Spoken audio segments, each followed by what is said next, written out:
Genesis 32. Jacob also went on his way, and the angels of God met him. When Jacob saw them, he said, "This is the camp of God."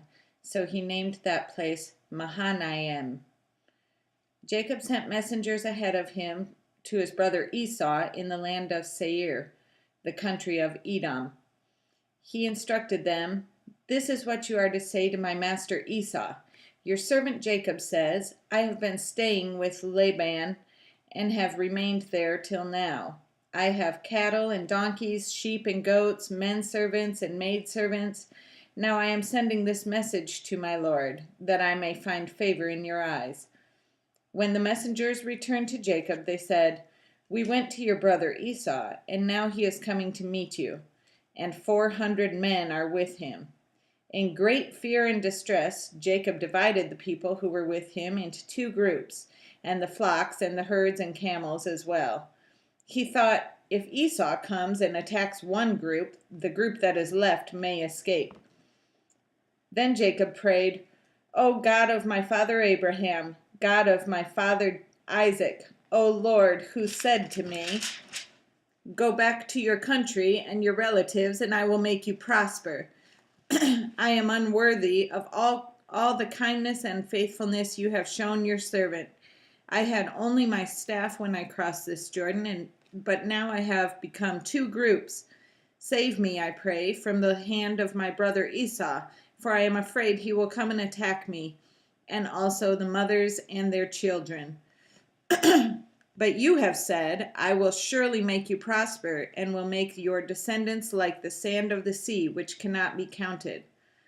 He spent the night there, and from what he had with him, he selected a gift for his brother Esau: 200 female goats and 20 male goats, 200 ewes and 20 rams, 30 female camels with their young, 40 cows and 10 bulls, and 20 female donkeys and 10 male donkeys. He put them in the care of his servants, each herd by itself, and said to his servants, "Go ahead of me and keep some space between the herds." He instructed the one in the lead, "When my brother Esau meets you and asks, 'To whom do you belong, and where are you going, and who owns all these animals in front of you?' then you are to say, 'They belong to your servant Jacob. They are a gift sent to my lord Esau, and he is coming behind us.'"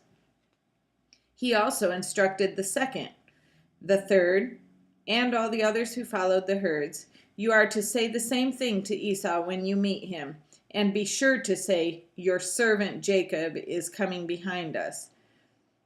For he thought, "I will pacify him with these gifts I am sending on ahead.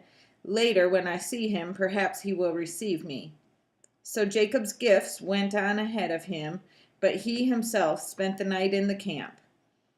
That night Jacob got up and took his 2 wives, his 2 maidservants, and his 11 sons, and crossed the ford of the Jabbok. After he had sent them across the stream, he sent over all his possessions. So Jacob was left alone, and a man wrestled with him till daybreak. So Jacob was left alone, and a man wrestled with him till daybreak. When the man saw that he could not overpower him, he touched the socket of Jacob's hip, so that his hip was wrenched as he wrestled with the man. Then the man said, "Let me go, for it is daybreak." But Jacob replied, "I will not let you go unless you bless me." The man asked him, "What is your name?" "Jacob," he answered. Then the man said, "Your name will no longer be Jacob, but Israel, because you have struggled with God and with men and have overcome." Jacob said, "Please tell me your name." But he replied, "Why do you ask my name?" Then he blessed him there. So Jacob called the place Peniel, saying, "It is because I saw God face to face, and yet my life was spared." The sun rose above him as he passed Peniel, and he was limping because of his hip. Therefore, to this day, the Israelites do not eat the tendon attached to the socket of the hip. because the socket of Jacob's hip was touched near the tendon.